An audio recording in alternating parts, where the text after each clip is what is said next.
Assalamualaikum warahmatullahi wabarakatuh. Nama saya Lisa Fitri, mahasiswa dari Institut Setiami Kota Bekasi Kampus A, dari jurusan Manajemen Komunikasi, kelas 19 SH3. Tujuan saya membuat video ini untuk memenuhi tugas mata kuliah publisitas. Untuk tugasnya, saya akan menjelaskan apa saja yang saya pelajari dari materi 1 hingga materi 6. Di sini materi 1 diberi judul publisitas. Di sini Pak Sakti banyak menjelaskan definisi dari berbagai para ahli luar negeri maupun dalam negeri beserta definisi dari buku. Pada intinya adalah publisitas ini yaitu informasi yang bukan berasal dari media massa atau bukan pencarian wartawan media massa itu sendiri, namun media massa menggunakan informasi karena memiliki nilai berita. Di dalam chapter ini juga dijelaskan bahwa media massa kerap melaporkan berita publisitas karena cerita yang mudah dan ekonomis untuk mendapatkan berita dibanding harus mencari berita sendiri yang membutuhkan banyak tenaga dan biaya. Dan chapter yang kedua diberi judul Publisitas dalam Komunikasi Pemasaran Terpadu Integrated Marketing Communication. Di chapter ini dijelaskan bahwa di zaman sekarang banyak konsumen yang tidak terlalu mempercayai iklan. Beda hal dengan publisitas yang menimbulkan citra atau image suatu barang atau jasa yang lebih efektif untuk menarik konsumen, sehingga benar-benar meyakinkan dengan produk yang dipilih atau info yang dapat dipercaya. Selain itu, pemasar kadang menyelenggarakan media events dengan harapan bisa mendorong publisitas secara gratis. Selain itu, di chapter ini juga dijelaskan bahwa mereka yang smart akan mengkombinasikan berbagai instrumen tersebut dalam suatu strategi yang disebut komunikasi pemasaran terpadu atau integrated marketing communication. Selanjutnya, chapter ketiga diberi judul Perbedaan Publisitas, Pemasaran, dan Advertising. Di chapter ini dijelaskan bahwa advertising dan pemasaran tidak selalu sama persis. Hanya saja setiap bisnis akan selalu membutuhkan pemasaran dan advertising secara beriringan untuk mengembangkan bisnis ke depannya. Lalu iklan juga memiliki perbedaan dan dengan publisitas. Sederhananya dapat dijelaskan yaitu bahwa publisitas itu bebas biaya, sementara iklan itu berbayar.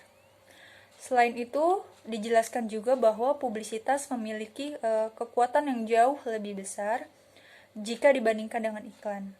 Misalnya, kita akan lebih tertarik dengan berita produk air mineral yang mendapatkan penghargaan karena jaminan mutu dan kebersihannya daripada iklan yang memuat konten yang sama. Chapter keempat diberi judul Peluang Konten Publisitas dan Akses Media. Pada chapter ini dijelaskan tentang strategi PR dalam membangun hubungan dengan media. Seorang PR akan dapat melakukan tugasnya dengan baik termasuk dengan media relation jika didukung dengan strategi komunikasi yang tepat dan efektif. Chapter ini juga dijelaskan tujuan dari media relation, yaitu pertama meningkatkan kesadaran terhadap organisasi atau perusahaan, dan yang kedua mengubah sikap publik atau masyarakat. Selain itu, di chapter ini banyak menjelaskan alasan PR mengalami kegagalan dalam melakukan media relations. Maka dari itu di sini juga dijelaskan betapa pentingnya menjaga hubungan baik dengan media relations. Selanjutnya chapter yang kelima diberi judul Press Release. Dalam chapter ini dijelaskan apa itu pengertian press release dan tentang jenis-jenis press release. Selanjutnya juga dijelaskan bahwa praktisi PR harus pandai dalam membuat berita dengan cara membuat event yang menarik. Selanjutnya juga diberikan contoh, yaitu ketika terjadi peristiwa gunung Merapi meletus dan gempa bumi yang besar melanda kota Yogyakarta, PT KAI di daerah Yogyakarta menggelar acara bagi-bagi selimut dan memberikan obat-obatan untuk para pengungsi. Selain itu dijelaskan juga 3 jenis tentang press release menurut ahli Thomas Briefing. Yang pertama ada basic publicity release, yang kedua product release, dan yang terakhir ada financial release beserta pengertiannya masing-masing. Untuk yang terakhir dijelaskan di chapter ini adalah bagaimana proses penulisan press release serta hal-hal yang harus dipertimbangkan oleh PR sebelum menulis press release.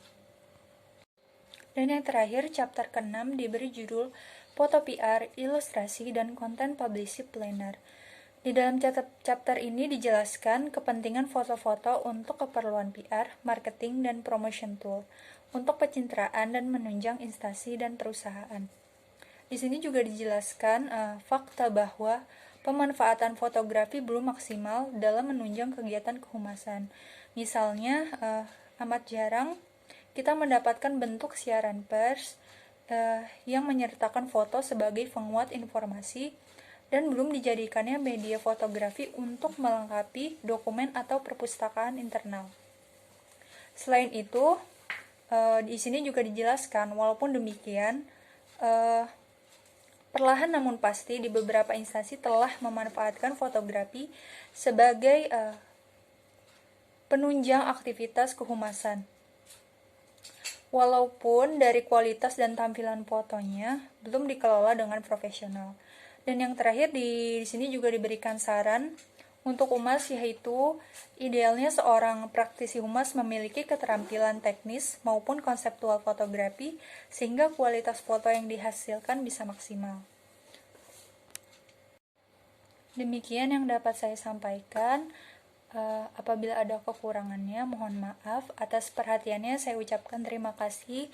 Dan untuk Pak Sakti, saya juga sangat berterima kasih karena telah memberikan ilmu yang bermanfaat serta semangat dan motivasi setiap harinya untuk anak kelas 19 S3. Wassalamualaikum warahmatullahi wabarakatuh.